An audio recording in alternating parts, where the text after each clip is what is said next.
Have you ever pondered why it aches so deeply? Why, even when everything seems right, there's a persistent heaviness in your chest, a feeling that something is amiss. Perhaps you've tried everything: meditation, friends' advice, pretending to be fine. Yet the anguish lingers like a silent shadow. Let me share something with you that maybe no one has dared to tell you before. Most of your pain doesn't originate from external factors. It comes from within, from what you refuse to acknowledge, from the part of yourself you've abandoned. Carl Jung, a renowned figure in psychology, stated, "What you do not bring to consciousness returns as fate." This is precisely what's happening to you. Life is attempting to reveal something, but you're not listening. You escape, disguising the pain with distractions, addictions, and hollow relationships. You tell yourself it will pass, but it doesn't. The pain demands to be understood, not ignored. This video isn't just another piece of cheap self-help content. I'm not here to offer you ready-made phrases or magical solutions. I'm here to challenge you, to provoke you to confront what you've been hiding, even from yourself. Give me a few minutes of your time, and I'll show you why you're suffering and how this can end, not with tricks, but with awareness. Maybe you're at rock bottom right now, on the brink of a breakdown, smiling outside while screaming inside, or perhaps you've learned to function with the pain as if it were a part of you. Whatever your situation, I have a hard truth to share. Suffering persists because you haven't yet had the courage to examine its root cause. Jung dedicated his life to mapping this dark terrain, the landscape of the human soul. He knew that only those who delve into their own darkness can find true light. So, if you're willing to face this with me, I promise you one thing. By the end of this video, you won't be the same. Because what you'll discover here can completely transform how you understand yourself, your pain, and your freedom. Let's begin. You believe your suffering is due to others: your boss, your partner, financial struggles, social pressure, the world's expectations. And, of course, all these factors weigh heavily. But what you haven't grasped, and need to understand now, is that true suffering, the kind that paralyzes and hurts even in silence, arises when you disconnect from who you truly are. Jung said that the greatest tragedy of the soul is to live a life that isn't yours, and that's exactly what you're doing. From a young age, you were taught to fit in, to be accepted, to follow norms. Gradually, you drifted away from yourself, becoming a character to please others, a puppet to avoid disruption. You suppressed your desires, repressed your emotions, swallowed your anger, and suffocated your sadness. Now, you carry a pain you can't even name, a pain that consumes you silently. This is the suffering of those who live disconnected, the anguish of someone who looks in the mirror and no longer recognizes themselves. You've grown accustomed to the role given to you, but the soul feels when it's living a lie, and it begins to scream through anxiety, insomnia, apathy, and guilt. Emotional pain is the soul's alarm, signaling that you're betraying yourself. Don't be mistaken. It's not failure that hurts, but the false expectations you've built about who you should be. It's not loneliness that wounds, but the emptiness of not knowing who you are when you're alone. It's not others who hurt you, but yourself. Every time you abandon your true self to maintain an appearance. As long as this disconnect exists, suffering will continue because you're trying to heal an external wound when the root is within you. But here's the central point. This pain is a warning, not a sentence. Jung believed that suffering was the first step toward transformation. Pain exists to push you back to your true self, and this journey begins when you stop running and start listening. Listening to what has been buried, silenced, and forgotten. In the next part, we'll discuss the most dangerous yet liberating force of the human psyche, the part you fear the most but holds the secret to your healing, which Jung called the shadow. If you genuinely want to stop suffering, you need to know it and face it. If this content resonates with you, click the subscribe button and support the channel. Thank you. You want to end your suffering, but you keep fighting the symptoms. Never. The cause, anxiety, guilt, anger, sadness, you treat these as enemies, flaws to be eliminated. But what you don't realize or perhaps refuse to accept is that the true enemy is within, silent and hidden. Jung called this hidden side the shadow. Don't be deceived. Everyone carries one, including you. The shadow encompasses everything you've repressed, hidden, or denied within yourself. Unacceptable desires, forbidden emotions, contained anger, silent sexuality, ambition disguised as humility, fears you pretend not to have. The shadow is formed by the parts of yourself you didn't want or couldn't accept. But they're still there, living in the dark. The more you ignore it, the more it controls you. Think of the times you exploded for no reason, sabotaged an incredible opportunity, or ended a healthy relationship on an impulse you couldn't explain. That's the shadow at work, infiltrating your thoughts, manipulating your emotions, shaping your decisions without you realizing it. Jung said, "Until you make the unconscious conscious, it will direct your life, and you will call it fate." Do you think suffering is bad luck, karma, or injustice? Maybe it's just your shadow controlling you, and it will continue to do so until you face it head-on. The problem is that confronting the shadow requires courage because you'll have to admit things you don't want to admit. You'll have to look in the mirror and see what you've always tried to hide. You'll have to stop playing the victim and accept that there's a monster inside you, but it's also human. It's also you. But here's the most important point. The shadow is not your enemy. It's the part of your soul that has been exiled, and like any outcast part, it just wants to be seen, heard, and integrated.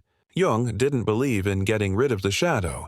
He believed in embracing it, transforming it into strength, awareness, and power. Because what you reject weakens you, and what you integrate sets you free.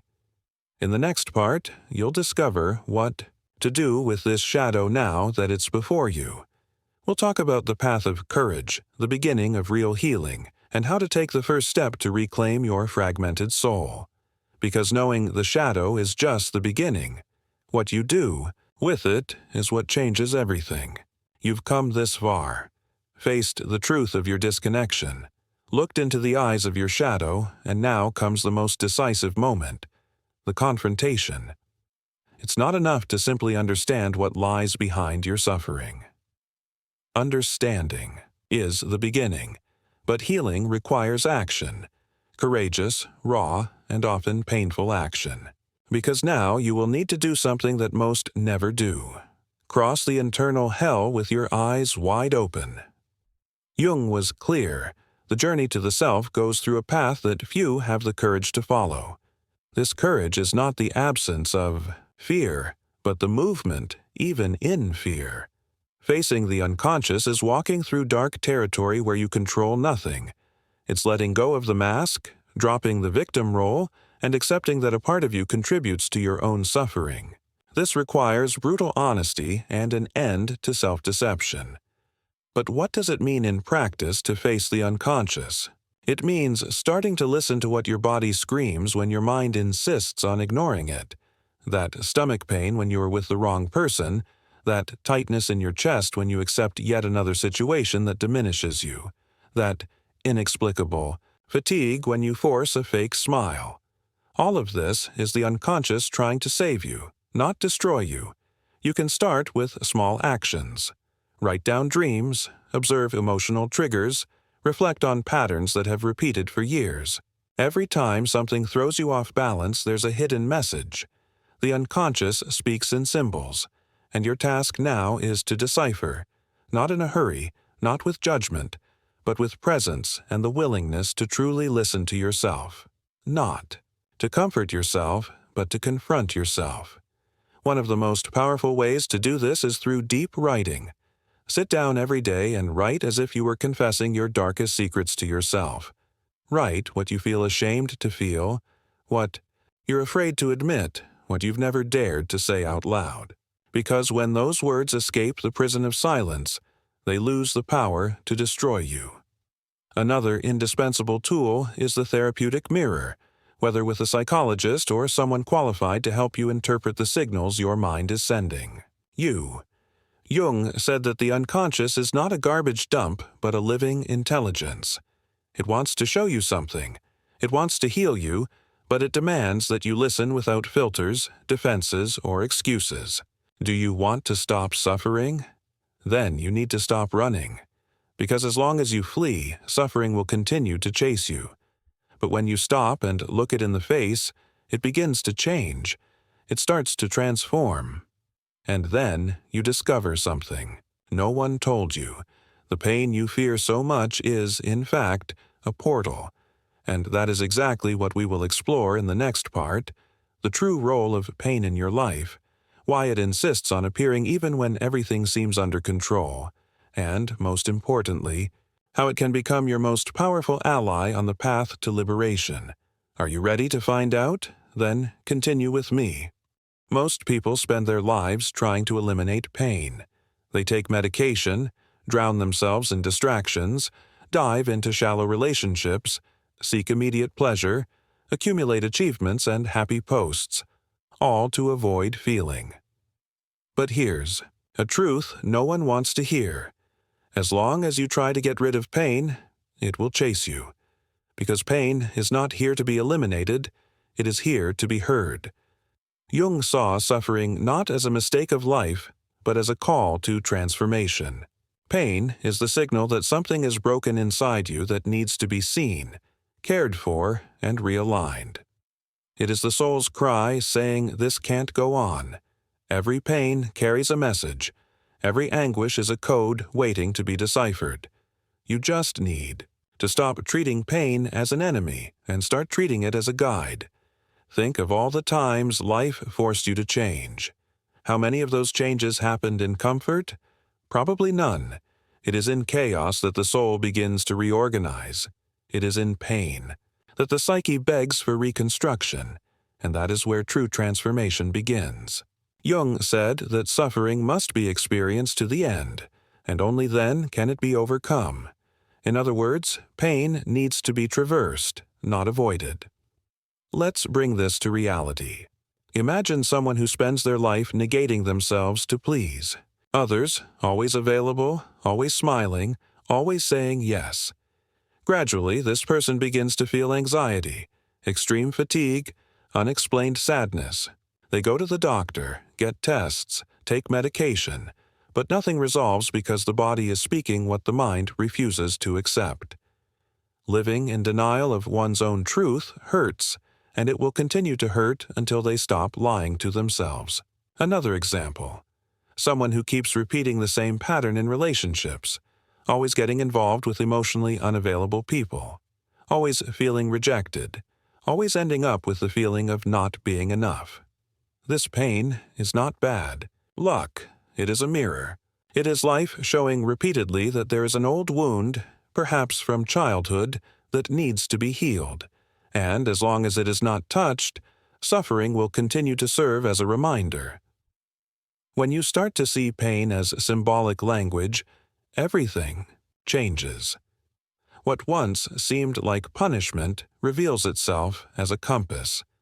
Pain begins to point the way, and as paradoxical as it may seem, you realize that suffering, when listened to attentively, can be the most powerful force of healing because it forces you to stop, to look, to change. And this is where responsibility comes in, because now you know that ignoring pain is ignoring yourself. Running away from pain is abandoning yourself. But if you have the courage to listen to it with humility, presence, and curiosity, it will lead you to a place you may not even imagine exists, a place where there is peace, not because the world is perfect, but because you are finally whole. In the next part, we will talk about this place, the other side of pain. What happens when you stop resisting and start integrating everything you have rejected in yourself? True healing is not the absence of pain. It is the transformation of pain into awareness. and that is what awaits you next. If what you're hearing resonates with you, you'll find real value in my ebook, Beyond the Shadow. It breaks down Jung's core ideas and gives you tools to understand yourself more deeply. The link is in the pinned comment. There comes a moment after so much internal confrontation when something changes. Not suddenly, not with fireworks or dramatic revelations, but subtly and profoundly, like a breeze you barely notice. Yet, it transforms the entire climate of your soul. It's the moment when you stop resisting, and for the first time, perhaps in your life, you begin to feel whole. But what does it mean, after all, to become whole? It means embracing everything you are, including what you most detest about yourself. It means stopping the war with your emotions, stopping the attempt to be perfect, stopping the wearing of masks. It's when you understand that your anger, your fear, your sadness, your shame, all those pieces you've spent your life trying to hide, are legitimate parts of your existence. And when you integrate them instead of rejecting them, something miraculous happens. Suffering begins to dissolve. Jung called this individuation, not in the sense of becoming special or different, but in the sense of becoming yourself without distortions, a complete human being, real, authentic. And this authenticity does not arise from pride, but from acceptance. It's not about finding yourself, it's about discovering yourself. And only those who have the courage to enter the ruins of their own soul and rebuild what has been broken can truly find themselves. At this stage, you realize you no longer need to hide your pain because it does not define you. It was the path, not the destination. You look back and see that every crisis, every fall, every emotional collapse had a purpose: to strip you of the lie, to force you to abandon the illusion of control, to compel you to shed what was false so you could then clothe yourself in truth. And this truth is not comfortable. It does not spare you from vulnerability. It demands presence. It demands choices. Because now that you know your shadow, now that you understand the role of pain, now that you feel the power of being who you are, you can no longer live on autopilot. You will begin to see clearly who uplifts you and who drains you.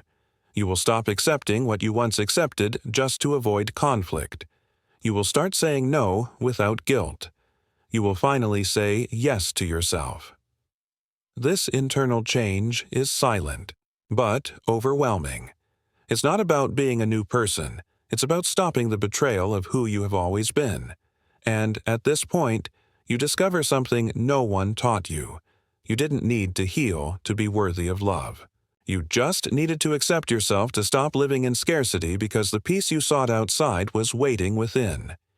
But beware, this is the point where many people settle. The pain has passed, the patterns have changed, life begins to flow, and then the temptation arises to stop there. But there is one more step, a step that Jung considered essential. Because individual healing is not complete until it transforms into contribution. What do you do with your light after crossing your darkness? How do you live now that you are awake? This is what we will explore in the final part. The conscious choice to live differently, to not just survive, but to exist with purpose, with awareness, with responsibility. Because now that you have been reborn, life demands more from you. Now you know you can no longer pretend you don't understand. You heard every word, felt every truth pierce deep like a blade, and yet you stayed. That already places you among the few. Most run when the truth starts to hurt. Most choose to keep sleeping. You didn't. You stayed. And because of that, you now have a choice before you, to continue repeating the old patterns that drag you down or to finally take control of your own existence. It doesn't matter how much you have suffered. It doesn't matter what was done to you. What matters now is what you will do with all of this. Because the pain you have carried for years can turn into strength. The emptiness you try to fill with everything and everyone can become fertile silence. And the traumas that marked you don't have to be a prison. They can be the starting point for your greatest liberation. But understand something crucial. The awareness you have awakened here comes with a price, because once you see, you can no longer unsee. Ignorance is no longer a comfortable option. You have been called to live at another level, and living at this new level requires responsibility. It requires that you no longer betray yourself, that you accept nothing less than you deserve, that you do not hide behind excuses or old fears. You don't need to be 100% ready. No one is. What you need is to decide, to choose every day to live consciously, to look at yourself with firmness, with compassion, with truth, and most importantly, to act. Because knowledge without action is just another form of self-deception. Jung said that individuation, this process of becoming whole, is a journey for a lifetime.